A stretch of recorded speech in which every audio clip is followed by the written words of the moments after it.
So if you don't learn how to articulate your unique value, then of course, revenue will go up and so will the amount of stress you have. Profit usually goes down, not up, as you start to get to that capacity point, because you're starting to hire other people, they leave on you, you start burning capital. And that's why most people end up in a plateau or start to go down. Hello and welcome to the Winner's Find a Way show. I am your host, Trent Clark. Another great episode. Get ready for my guest, Matthew Pollard. Matthew, how are you, buddy? Mate, I am doing terrific. I'm ecstatic to be here. Thanks for having me. Yeah, I'm thrilled you are here. Looking forward to Matthew and I actually are hitting the road a little bit this summer. We will be together in June in Michigan. Going to talk to some entrepreneurs with the EO folks. And I am super excited as Matthew's going to bring the noise here on the edge and talking about the books, talking about sales. It's going to be awesome as we invite everybody into Grand Rapids, Michigan with Matthew. So Matthew, tell people where they can find you if they're reaching for you. Yeah, absolutely. I mean, I'm at matthewpollard.com, but you can also go to the introvertsedge.com. I mean, there you can get the first chapters of my book for free as well. You know, my publisher hates me when I say that. You don't need to buy my books. You can get the first chapters at the introvertsedge.com. Love it. Love it. Okay, so let's get into a little bit. People may have picked up on Matthew's got a slight accent. Matthew is an Australian living in Chapel Hill, North Carolina, of course, doing his thing from here, and author of these two fabulous books, The Edge Introvert or The Introverted The Introvert's Edge. The Introvert's Edge. Yeah. And yes. Because the framing's important for me, right? Because I believe that introverts have an advantage when it comes to selling and networking, which is kind of counterintuitive. I think most people feel like they have to have that big gift of gab to succeed in those things. And a lot of small business owners feel because they're introverted, that's an inhibitor to them growing. I think it's extremely counterintuitive from our DISC standpoint, right? We talk about that sometimes with the D and the dominance and the I, the influencers, and then the steadiness of the S's and the C's. S's and C's, often introvert side, get a bad rap like, oh, those aren't salespeople, right? I hear that all the time. That is so common. It's almost weekly for me in my world of consulting. So I'm excited to talk a little bit about the Introvert's Edge because I really think that thoughtful process is so important. And as a guy who's a gift of gab, quote unquote, it's hard to sit and be quiet and be a good listener when selling. It's much harder for extroverts in the long run. And I'll say that, I mean, don't get me wrong, extroverts with gift of gab, they do well initially. And for the longest time, they can survive and succeed because a lot of introverts don't know they can excel in sales. And by the way, for the people listening that are like, oh, I'm not going to hire an introvert, that'd be like saying, I don't want to hire Zig Ziglar. I mean, Zig Ziglar was an introvert. So, I mean, the most well-known sales trainer and performer on earth is an introvert. If you're worried that introverts can't do small talk, let's talk about that. Oprah Winfrey is an introvert. David Letterman is an introvert. So, I mean, the introverts do excel, but what happens is that extroverts are great at winging things. And that's not a positive thing long-term because, of course, they don't excel at active listening and they don't excel at empathy. Those are both learnable skills, by the way. I think the problem is that introverts believe they can't sell, so they don't try. But sales systems, networking systems, public speaking systems, you know, those are all things that introverts excel at because they hold onto it for dear life because without it, we're terrible. And then over time, we get to become the best in the business. The problem is most people believe they can't sell or can't network, and therefore they don't try. And that's what my books really talk about. It's the fact that, you know, I go as far as saying in my first book, you really could piece together a system as an introvert no matter what, and it would work for you. The problem is that as an introvert, the biggest thing that's going on in your head is, I can't do this, I can't do this. And that's got to go away because most introverts are amazing at sales. They just can't wing things, and that's what gets in their way. Well, I think you're hit something really important, which is it's being said consistently like, oh, I'm an introvert, I shouldn't be selling. That is a mantra that does live out there. What I think you touched on, which was really good, and you actually prove this methodology, is that selling and systems can be learned. You were a young man, 18, 19 years old, lose your data entry job after 3 weeks, right? And you're like, yeah, I got to go get a sales job because the only thing that's available is a commissioned only deal. So now it's, hey, if I'm going to survive and eat, pay my bills, pay my rent, you know, and make this deal, you're an 18, 19-year-old kid, right? And walk me through that process of what you're thinking and how you learn. Yeah, absolutely. I mean, let's just say if this didn't happen to me, then I wouldn't be teaching this stuff, and I'd probably still be doing a data entry role. And I think a lot of people listening probably have businesses because something happened to them. So they went and started a business of their own, or they just want involved around them, their family, and their life, not the other way around. And so they end up running a business and then realizing they have to sell. For me, I mean, I had a reading speed of a sixth grader in late high school. I was super introverted. And for the video listeners, I got diagnosed with this thing called Irlen syndrome, which means I put on this funny pair of colored lenses, and then miraculous, I could learn to read. But not like everyone else, I could start the process of learning to read. And so for me, the last 2 years of high school were tough. I got into the top 20% of my state, but I was exhausted. I had no idea what I wanted to do. So my family all agreed that I would spend a year finding myself to work out what I wanted to do, because going to university without having that in mind, I knew I would spin out and wouldn't do anything. I took a job doing data entry. I literally, when I speak from stage at events, I say I took a job at a real estate agency, and everybody looks at me, born salesperson, gift of gab, obviously. Then we were just looking to stamp anyone that's successful with the extroversion label. I'm like, no, I was the guy in the back office with the look on my face, like, don't speak to me. I'm here to find myself doing data entry. 3 weeks into that job though, like, my manager pulls me aside and he's like, Matt, I am so sorry to tell you this. They're closing down this office. You're out of work. I mean, this was Australia at Christmas time, right? If you think of a place that's almost impossible to get work, it's Australia, right? Everyone goes off on holidays because it's summer at Christmas time on the 20th of December. No one comes back till the 15th or 20th of January. So here I am thinking, okay, my dad broke his back 80 hours a week trying to support the family. There is no way I'm going home without something lined up. So I pull out the classifieds, and there are literally only 3 jobs listed. And each one of them is called, which I didn't even know what that was until I picked up the phone and called the first one, commission-only sales. When they explained to me what that was, I was like, you're kidding.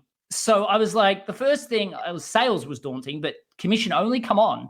But I applied for all 3 roles, and I got 3 job interviews. And I'm like, well, hang on a sec. Maybe they see something in me that I don't see myself. And then I actually got 3 job offers. And I walked in, because I got 3 job offers, to the first day of training with a little bit of a chip on my shoulder. Like, I got 3 job offers. And the trainer's like, Matt, they hire everyone. Like, they've got a saying, you throw them up against the wall, you see what sticks, which is not a fun saying when you realize that. Not a single second of sales training. I get thrown on this road called Sydney Road in Melbourne, Australia. It's like 1,000 doors on each side. And I just go sell. I didn't even know what to say. They give me 5 days product training, and that's it. That was my realization. So door 1, I was politely told to leave. And I say politely, which was a good thing, by the way, because shortly after that, I was sworn at. My personal favorite, though, was always getting told to get a real job. Like, this was the only job I could get. Door after door that happened until I got to my 93rd door, where I made about $70. I remember being ecstatic because that was a lot of money at that time. But then I had this other realization. I got to do this again tomorrow, the next day, and the next. And I think for most of the audience listening at home or in their offices, probably thinking at that point, well, that's where I quit, or that's where most people would, which isn't untrue. Like 18 of my training group of 20 quit. They didn't come back the next day. But I decided that sales had to be a system. That was my thing. Like, because otherwise, without gift of gab, my year was going to be terrible. And I couldn't read a Brian Tracy or a Zig Ziglar book. It would have taken me a year to read that, let alone apply it. So I taught myself how to sell watching YouTube videos.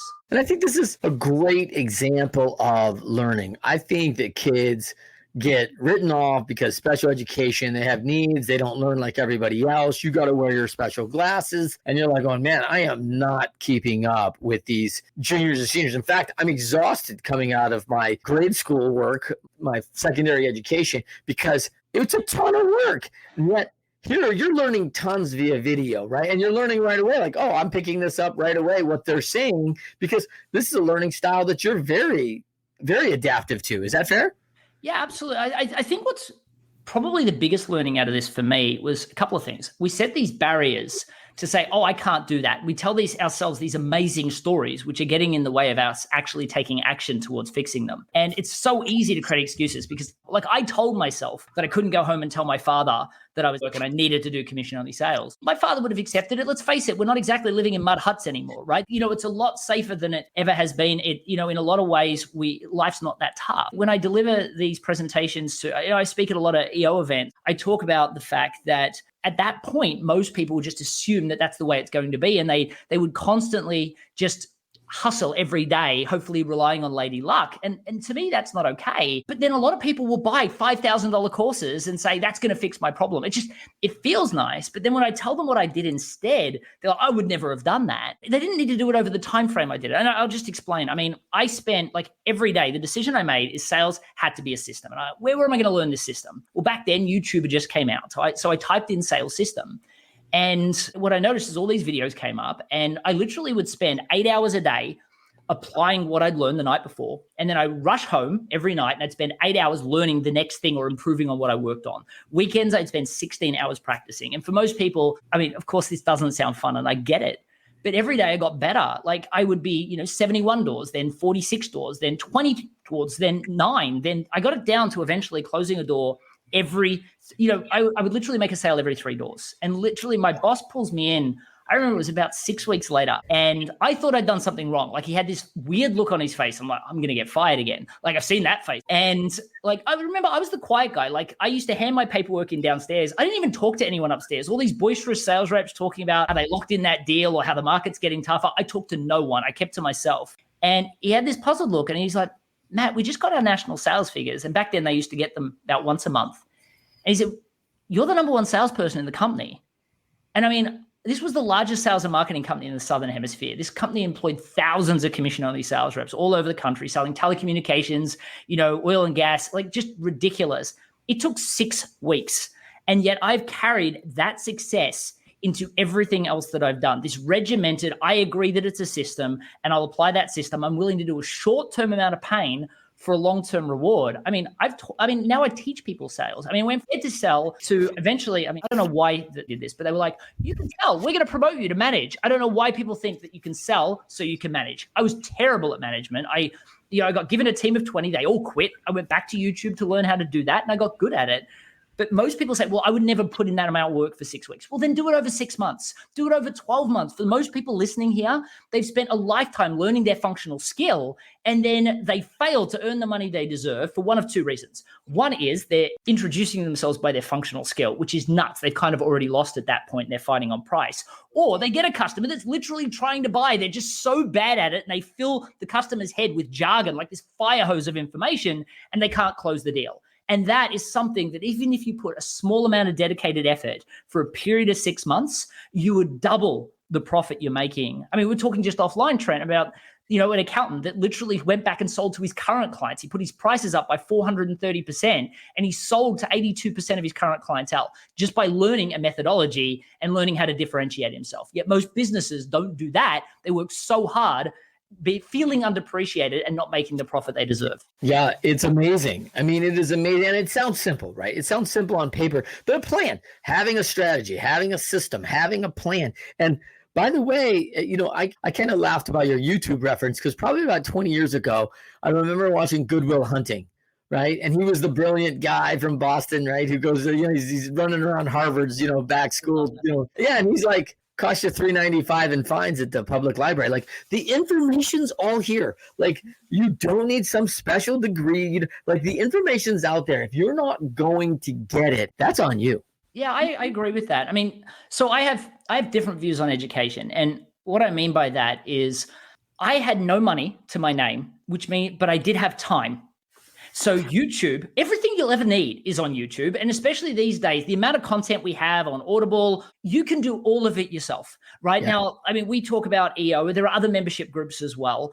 And so what's the benefit of that? What's the benefit of buying an online training? Well, if you make great money and what you're short of is time, then these systems regiment the learning so you can do it at speed. Some include additional support. Some organizations have forums and, different groups where they can help cut the learning curve and bounce ideas out so you can get out of your own head. But it drives me nuts when somebody reaches out to me and they're like, I have got no money and I need your help. And I'm like, no. What you want is my help because what you're doing otherwise is falling into busy procrastination. And that drives me nuts. Like one of the things that I do a lot of times when I speak at events is I literally say from stage, because everyone in their head is like, I'm either not going to do this or I'm going to hire him to do this. I'm like, you don't need to hire me. What you need to do is you need an accountability partner. And I literally match them up in the room with somebody. And I say, this person is your accountability partner. Let's do the exercises together. And this is when you're going to reach back out to them. And I get them to schedule it in their calendar because those are the 2 things. You need to know what to do, and YouTube can teach you that, but you also need to hold yourself accountable to actually doing it.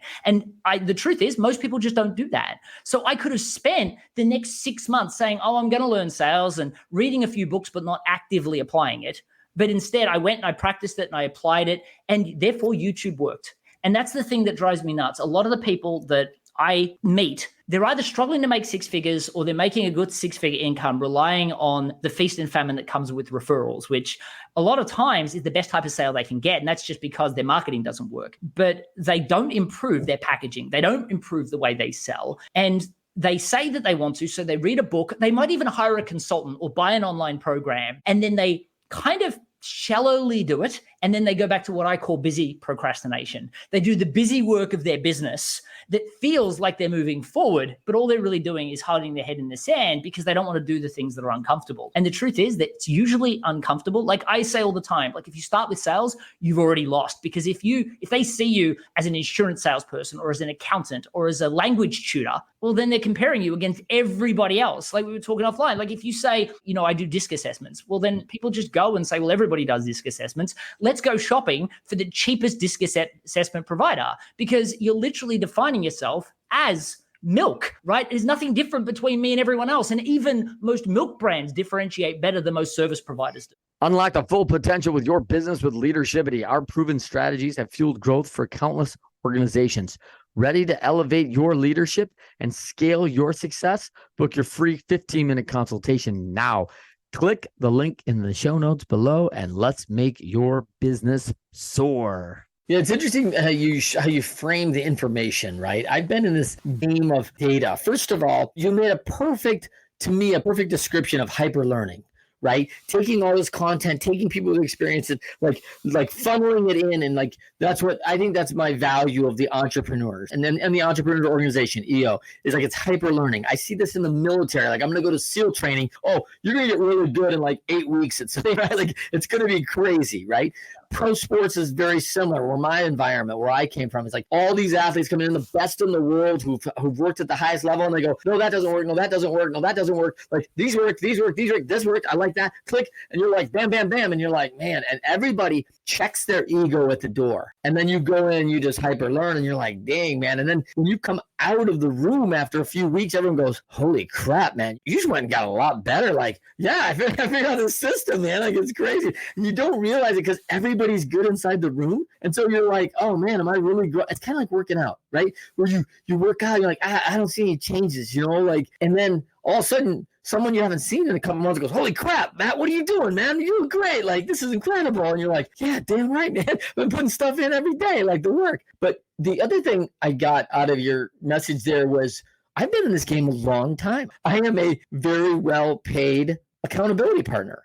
I've got all these exposures into these high environments, right? And people hire me to guide them through these stuff and double their companies. And yeah, like, let's do that. But like at the end of the day, like, you know what you need to do. I'm directing the steps, and then I'm going to hold you accountable to what you said you were going to do. Like, and then we got the software to back that up, right? And so it's like, man, like you could do this yourself, but you and I both know most people don't. Why? Well, so I think there are two things. And I know your podcast loves sports analogies. We do love that. So firstly, a lot of them believe that they can't, right? So it's like the 1 minute mile, and you're probably going to know the exact person I'm talking about, but nobody could do the 1 minute mile. And then all of a sudden kids at high school were doing it. Yeah. The 4 minute. Yep. 4 minute mile. Yep. Sorry, the 4 minute mile. Correct. So, and you'll find that I'm pretty bad at sports. So I'm going to do that's good. But the concept was no one believes they can. So a lot of, especially, and let's talk about real functional service providers, like a lot of the groups, like you think about a managed service provider or an accountant or someone that sells insurance. They're like, oh, what I do is complicated.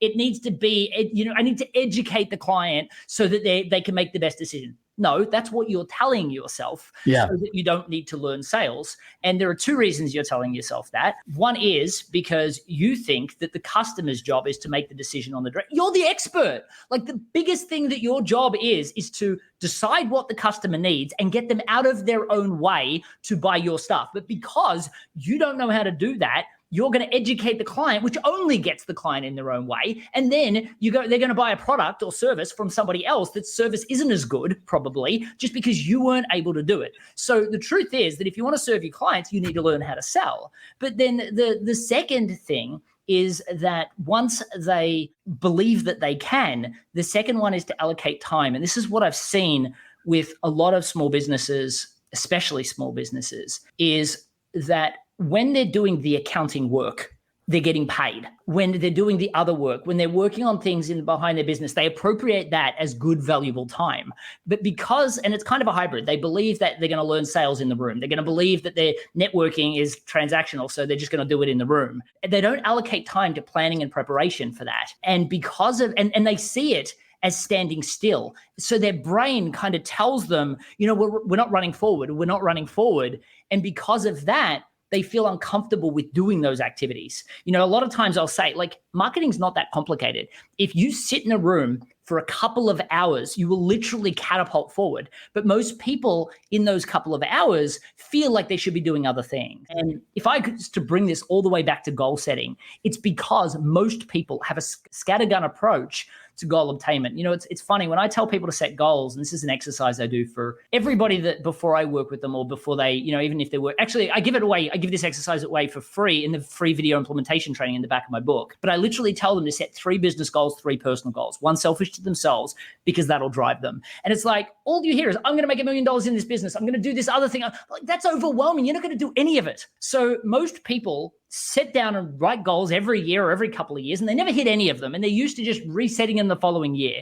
So what I do is I say, forget about all of that, set 3 business, 3 personal, and keep them super hyper-focused. And let's bring the reins in. Don't say you're going to hit $1 million in the next 12 months. And firstly, stop talking about revenue. No one cares. Let's talk about profit, right? But then secondly, don't say you're going to hit $1 million profit if you've only made 27,000 this year. And sure, it feels nice to say you're going to do that in a year and a half, but you're not. Let's focus at getting to 56,000 in the next couple of months. Knock that out of the park, then do the next thing. It keeps you hyper-focused, and an accountability partner can help you do it, and it feels realistic, and you can make an actual plan. And on that, don't say you're going to master sales, you're going to master networking, you're going to master leadership, and you're going to create all SOPs for your entire organization in the next 3 months. That is ridiculous. Go down one rabbit hole, pick one thing to master, dominate in that, come out at the end of that, celebrate the attainment of that goal, let everybody celebrate with you, and then go down the rabbit hole in the next thing. You will do so much more by focusing on one thing at a time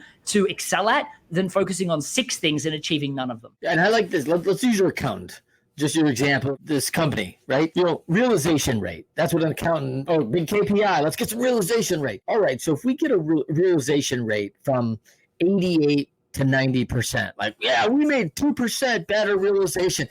What's the equivalent of that 2% versus a 432% increase in your billing? I'd love to do that number for them to go, hey, stop walking over dollars to pick up dimes. Do you know what's funny? I actually have an exact example of that. So this one accountant I'm thinking of, he'd called me freaking out. He'd closed one, so he was going back to his previous clients, and he closed 1 out of 4, which meant 3 of his clients said, no, I don't like the idea of this new plan. He put his prices up by 430% though. Freaking out. And I said, hold on, I'm confused. Why are you upset? And he's like, well, I only closed 1 out of 4. And I said, let me explain this for you. You've put your prices up by 430%. So what I'm hearing is I'm making this more revenue, way more profit, and I only have to do 25% as much work. How is that a bad thing? Now, we ended up getting it to 82% closure rate, but, which actually was too high, because now he's still, most accountants that I see are at 150% capacity, but they're earning less. They're earning nothing, pittance. And their number one problem is, I can't keep up with the work, but I also can't afford to put my prices up on my clients. And it's because they don't think like business people. But the key thing, and I think that the biggest thing that we need to get to, is that most people, they struggle to put their prices up. They struggle to get that 2% gain because they're like, oh, other people in my industry aren't doing that. Or, I feel bad about it because they're going to go and they'll say, well, I'll just go somewhere else. So if you don't learn how to articulate your unique value, then of course, revenue will go up, and so will the amount of stress you have. Profit usually goes down, not up, as you start to get to that capacity point, because you're starting to hire other people, they leave on you, you start burning capital. And that's why most people end up in a plateau or start to go down. So for most people, let me put it this way. If you still call yourself an accountant or an insurance person and you don't have a way of differentiating yourself, and you don't speak to a niche of clients that see you as the only logical choice, then you're always going to be fighting on price. You're always going to be talking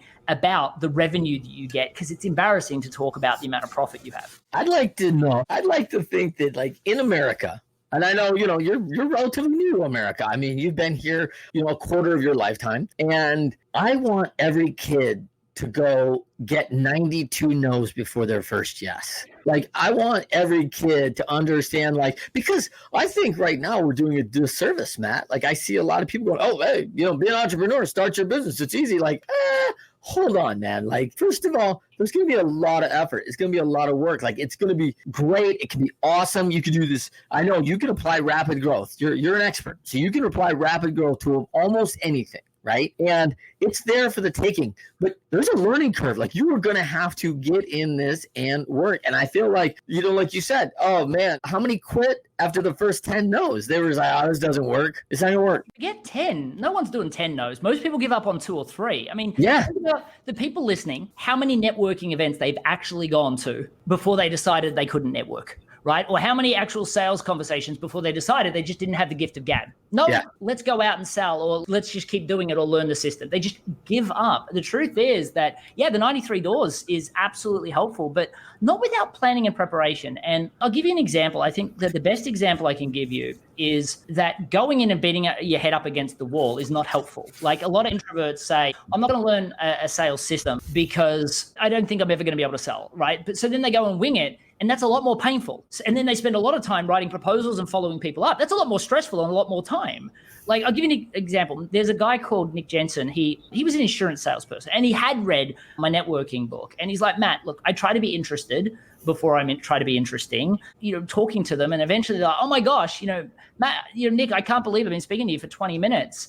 And I can't, I don't even know what you do. What is that? And he says, I sell insurance. Well, it doesn't matter what you say after you say you sell insurance. They know that the next thing is, do you have insurance? Do you need insurance? And eyes explode. And they're like, how do I get away from this person? Like, we've all been in that situation. Like, it's horrible. And he said, well, how do I say what I do differently? And there are 2 things. I said, firstly, I feel like, and for the people that haven't started their own business yet, or have started a business, and let's face it, a lot of introverts are very practical and logical minded. So this is a problem. And then a lot of extroverts, even when you tell them set goals, you find out that they inherited those goals from their mother, their father, I don't know, drunk roommate they had in college. They just hear these things, they run after them. So the biggest thing for me is, you can create a rapid growth business out of anything. There's nothing worse than a rapid growth business with customers you can't stand, a business you don't like. So focus on your passion and why, the mission behind what you want to do. And people are like, oh, can I really make money out of that? Well, you need to separate these two, because otherwise you just end up saying, I sell insurance.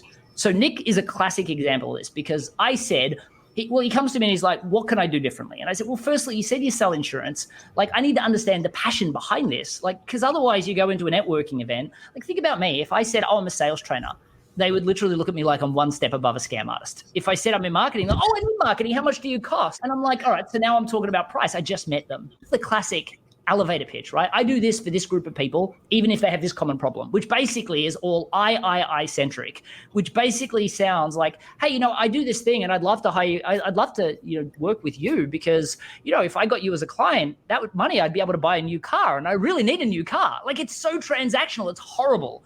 But if you've got no passion and mission behind it, like, what are you really doing? So I said, Nick, like, why did you get new insurance? And he's like, well, I really felt like people need insurance and I would love to help people with insurance. And I said, like, all people equally? And he said, yeah, all people. Now, I never believe that, by the way, because there's no way you could equally care about helping everybody. And truthfully, you couldn't equally help everybody the same way, because everyone's got unique talents, backgrounds, past experiences.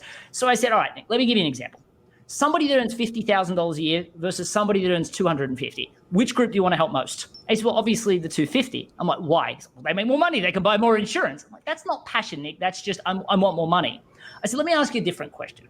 Imagine I was a guy that studied like crazy in a poor neighborhood to get a scholarship to go to Harvard, graduated from Harvard. Now I earn $250,000 a year, C-level executive with 10 staff, versus somebody that said, you know what, forget high school. I'm going to drop out, saves up, start their own business. Now they make $250. They've got 10 staff of their own in their own business. Which group do you want to help the most? And he said, well, the business owner. I'm like, why? This guy's hustled to get to Harvard. Like, he's made something of himself. And his response was, I just think they deserve it more. And I said, tell me about that, because that's not everybody's belief. It's your belief. And he said, well, I had this grandfather, and my grandfather literally did start his own business, and he prioritized everybody else over himself in his farm that he built. And he said he got to a certain point where he got unwell, And he had to sell the farm. He couldn't support it anymore. He said, I just watched him fade away in front of a television for the last decade of his life. I hated seeing that. I'm like, you sell insurance. Like, the guy didn't die. Like, how could you connect that to insurance for me? He's like, well, I know about these insurance products that high cash flow businesses can buy. They can put in their cash flow and it can sit in there. They can get a high yield interest rate. They can move into investments. I was blown away at how much he knew about this. Like, no insurance company knows as much about this as he did because he cared about it. And the reason for that is because of his grandfather. And I said, how would you like to get up every day to help these high cash flow businesses, the hustlers of the world that create something out of nothing, use their high cash flow that they don't usually do anything more than put in a really low yield bank account, learn how to leverage that into these high yield returns so they could invest into other things? I would love that. So what we did is we niched him down to high cash flow businesses, and we started with just farmers because that's what his grandfather had. And we called him the Hustle Lifeguard, right? For the hustlers of the world, and lifeguard, right? Signifying those people that are hustling every day, but their finances are kind of drowning, right? And he, helps breathe oxygen back into them. And he would go to networking events and he would introduce himself as the Hustle Lifeguard, which after talking to someone for 20 minutes, they're like, well, I kind of feel like I should ask more questions because you've been letting me talk about myself. But secondly, what the hell's that? So they ask the question, and then he responds with, his passion and mission for service, and then leverages a story. Like, when I say hello to someone and I talk to them and they ask me what I do, I say I'm the rapid growth guy. And when they ask me what that is, I say, well, one of the things I love more than anything in the world is an amazing introverted service provider with enough talent, skill, and belief in themselves to start a business of their own. But what I find more often than not, I just hate seeing this, is they get stuck in this endless hamster wheel of struggling to find interested people, trying to set themselves apart, trying to make the sale, feeling like people only care about one thing: price. Do you know anyone like that? Now, if you know how to research, you should know what event you're going to. Your avatar should be there. And if you look up the attendees, like, connect with them in a LinkedIn beforehand, so you actually feel like you've got planned meetings. So of course the person is like that because I have found my avatar before I go. So I then explained that I'm on a mission to help introverts like that realize that they can obtain rapid growth, but not by getting better at their functional skill. Instead, by focusing on just 3 things outside the scope of their functional skill that can really allow them to build a business around them, their family, and their life. Then I'll tell them a story. See, the difference is I didn't even tell you what I did. I didn't mention anything about sales, anything about marketing, because the truth is people don't care if I say, put this iPhone in the middle of your desk and you will create rapid growth. They just want to make a great income doing what they love. All I did, instead of saying I talked about the change I want to see in the world and the mission that I'm on. That difference means everything, but it comes from saying, what am I truly passionate about? And everybody got to choose what they do. They did it for a reason, but then they got practical and they forgot that reason is the reason that should be driving their marketing. And that's all they need to segue. Where's my passion and mission behind this? How do I say, what are the unique things that I can do outside the scope of my functional skill to help these people? And then how can I create a message for that? Once you have that, everything else is easier. Love it. When we talk about your background, this is unique, because you go into the school of hard knocks and you were just growing. And if people don't know this about you, you're a guy who's created 5 multi-million-dollar different businesses before you're 30 years old. And so, and I love this, that at 27, you decide, hey, maybe I should go get educated. And so you head off for an MBA, which most people don't know here, that someone with an undergrad can go get an MBA. Like, you didn't go to college. No, I know. I've been working and building businesses and building value and contributing to these organizations and to other organizations and to my people that work for me. So you have all these experience of contribution, and this MBA program says, of course, Matt, you're in, dude, like executive level MBA. Let's do it. It's a 4-year program. Get in here, guy. Let's do this together, because an MBA program is really much more real world. Come alongside and start learning business in a functional way, as opposed to our typical undergrad would just kind of lecture, speak at you. Hey, this is the information you need to know. Yeah. Is that fair? So there are a couple of things in that question. So, firstly, my last business was an educational business, and I'm like, I better go and get one, right? It's inauthentic to not have an education. And look, the world's never worked for me, never worked for me. I couldn't read, nothing worked, right? I then fell into sales. So I've always lived my life by, and literally I will say this, and I'll come to a couple of quotes. So firstly, and this is an NLP theory of assuming you're responsible for everything horrible that happens to you. And I know that sounds terrible, but if you're not in control of it, if you don't take responsibility and you're at effect, it's like, poor you, I can't survive, as opposed to, it's my fault. What can I do to fix it? So firstly, saying that. The second thing is to then live in what if thinking, right? So literally saying, what if there was a way that I could learn to get out of this? Or what if there was a solution? And for that, I mean, you're from Michigan, so let's use a Henry Ford quote, right? If you think you can, or if you think you can't, you're right. So if you believe that there is a solution, there will be one, and there always is. And I think that the thing for me is taking responsibility, realizing there's always another way, came from the fact that there always had to be, or my life would have been terrible, right? Most people, their lives kind of worked. So it's actually harder for them to take these two things on. But if you can say anything that I can't do, take responsibility, then assume there's a path forward for you, well, then it comes down to the willingness to do the work.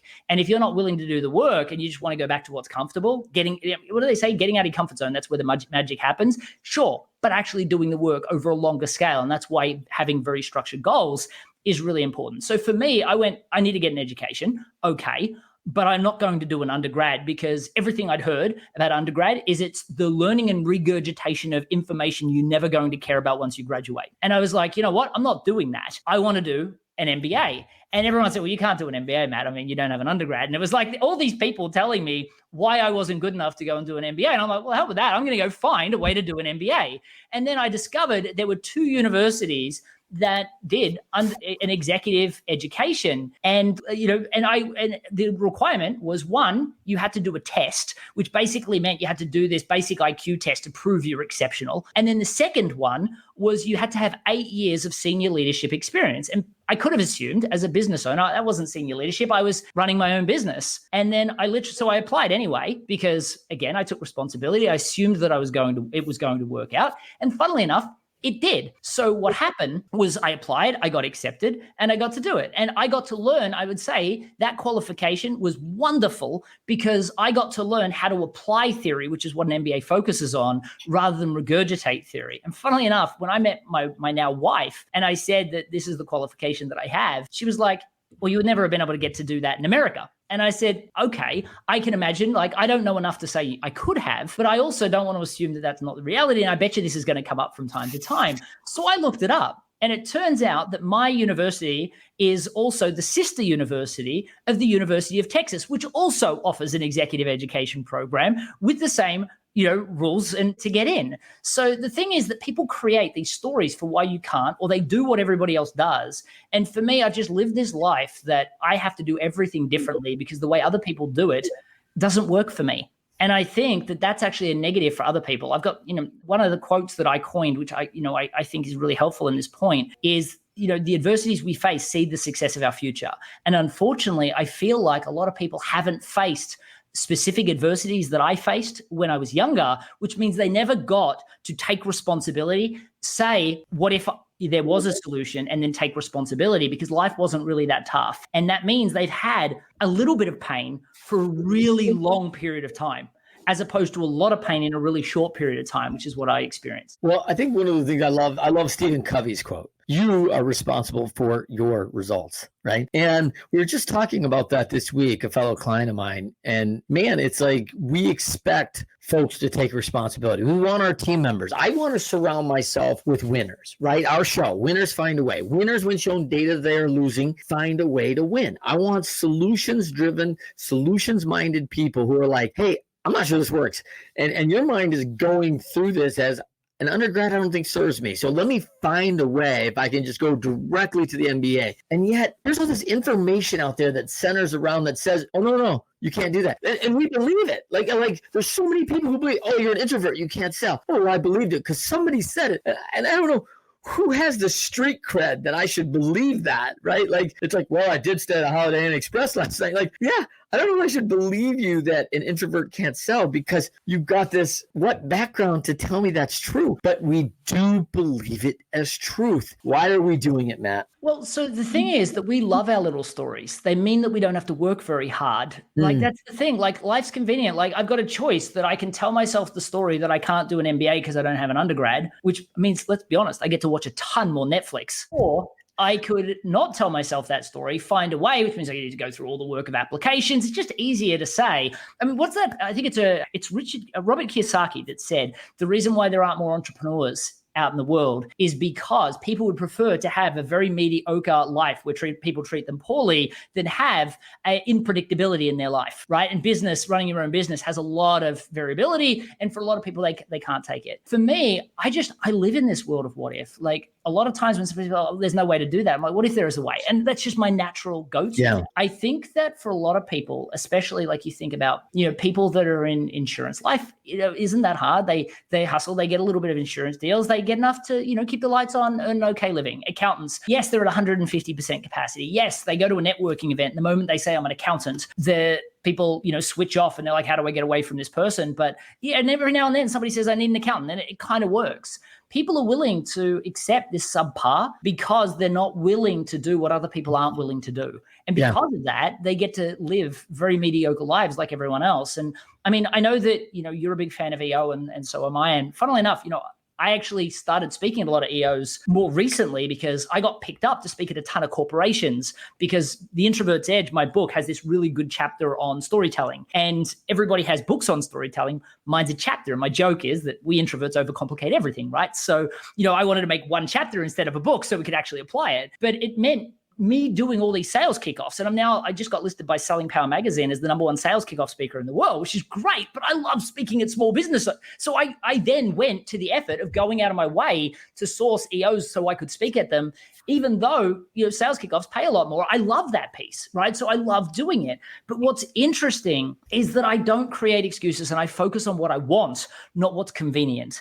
And I think it's really the stories that we set ourselves and the narratives that we tell that really get in our own way from taking action and doing what we want to do. I could be here on this call, telling people how amazing it is to do all these sales kickoffs and how I'm making all this money and then getting off and going, oh gosh, I got to do another sales kickoff. I hate my life, as opposed to doing what I absolutely love to do. I feel that people need to say, what would bounce me out of bed every morning?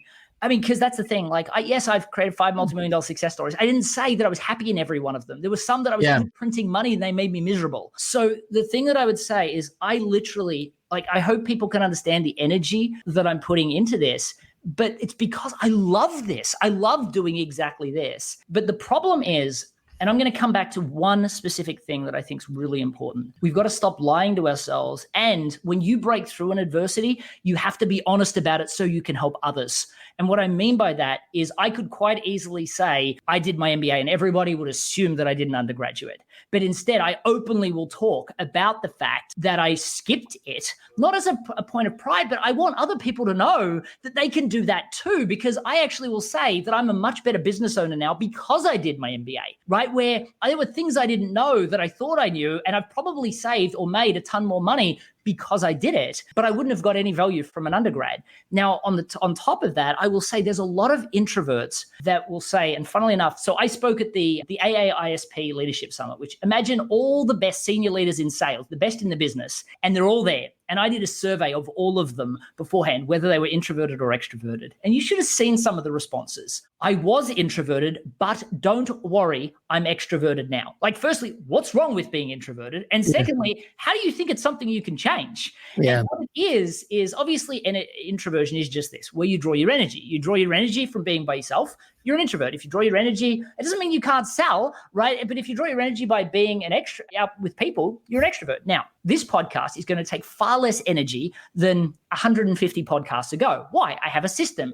There's less angst. I have a more regimented system. I know what I'm saying. My first sale took a lot more energy than my millionth sale. But that doesn't mean I'm now more extroverted. It means that I'm an introvert that has a strong system. And I think what happens is people think that introversion is something they have to get away from. It's like a disease that they have to, find the cure to. And the truth is this applies to everything. If you're an introvert that's learned to sell, be honest, you're an introvert that now has a system for selling. And by the way, if that system is behaving more extroverted, that's only going to last half as long. That's going to feel really inauthentic. But if you've found a process, tell people you're an introvert that you've learned to sell, right? And by the way, also, if you're an extrovert that thinks you've become more introverted since COVID, that also is not true. You can't change who we are. We've got to stop telling ourselves this fake news and say, what is it that I want? If I don't have the competency, what would be a path to get that competency? And then get out of your own way, Forget about busy procrastination. Stop telling yourself stories and take responsibility for it and just do the work. And I feel that people don't do that. And as a matter of fact, I'll go one step further. For those people, the concept of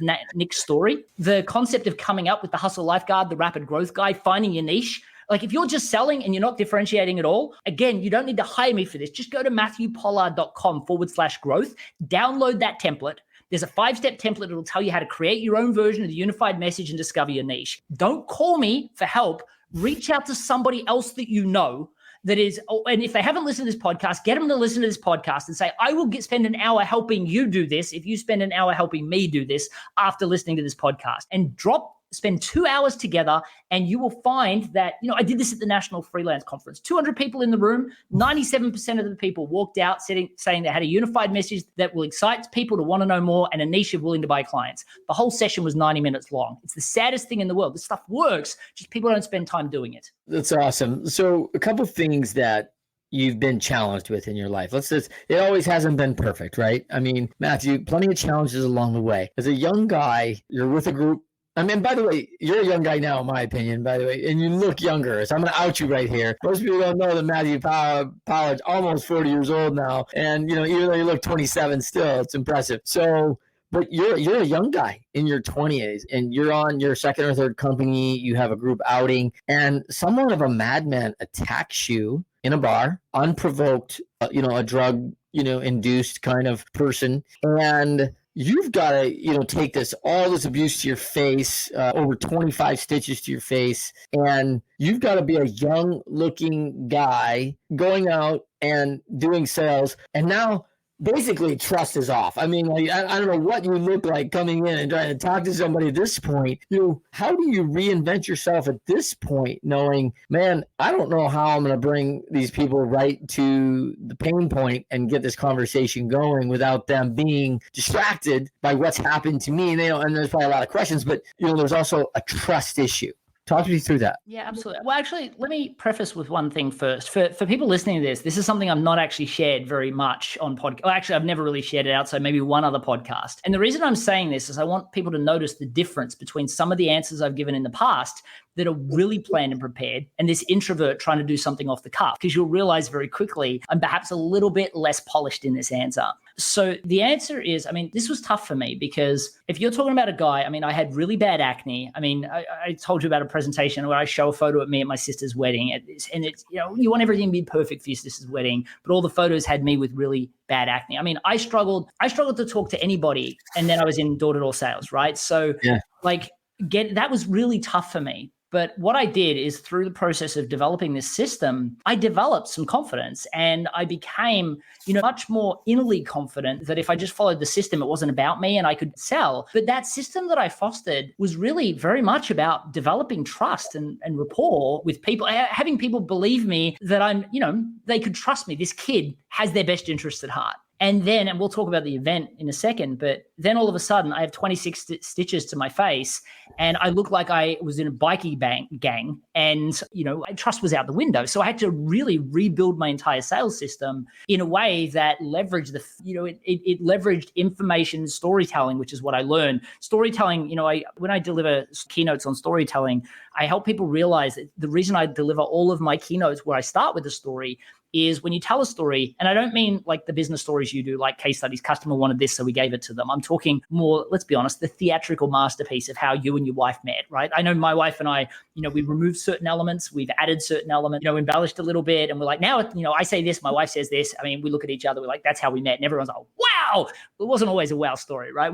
It's become better. And I think everyone has that. I'm talking stories like this. But when you practice and plan those stories, the thing you have to understand is that it actually synchronizes your brain with the listener's brain. And what that means is that you create artificial rapport. It activates the reticular activating system of a person's brain, creates artificial rapport that you can leverage into real rapport. And so I had to learn to leverage storytelling in order to foster the trust I naturally got by looking like a trustworthy kid. But yeah, it was but I had to learn that. I really just got my confidence, and I felt like I was still a little bit unsure of myself. And I would say there's some behaviors that I'm kind of embarrassed about now because I was earning amazing money and I created this fake ego ego about myself at that point because I still kind of was unsure about myself, like any 20-year-old kid. But I was finally starting to find my feet. And then I was at a company function, and this was, I had about 50 staff back then. And two of the people that we had were contractors. They were from Denmark. They were backpackers, and they just came to work with us for, it was about 2 years. And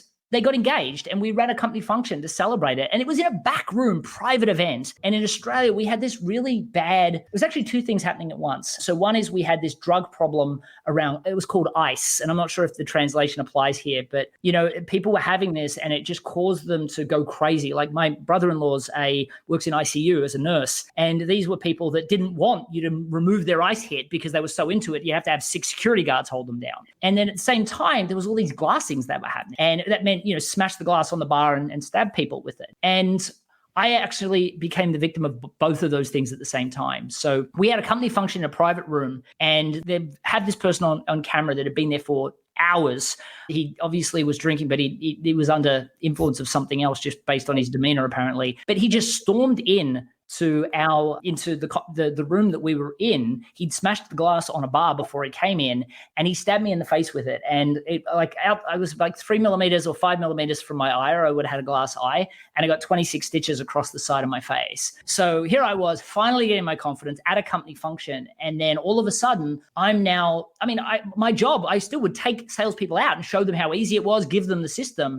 Now I've got 26 stitches to the side of my face. I look like a common thug, and I have to teach people as well as build my own confidence. It was a lot. But again, I went, not how could getting hit in the head with my glass be my fault, but I had to take responsibility with how can I fix my sales system, because this system that I had that developed relationship no longer serves me. And I had to say, how can I make that my problem?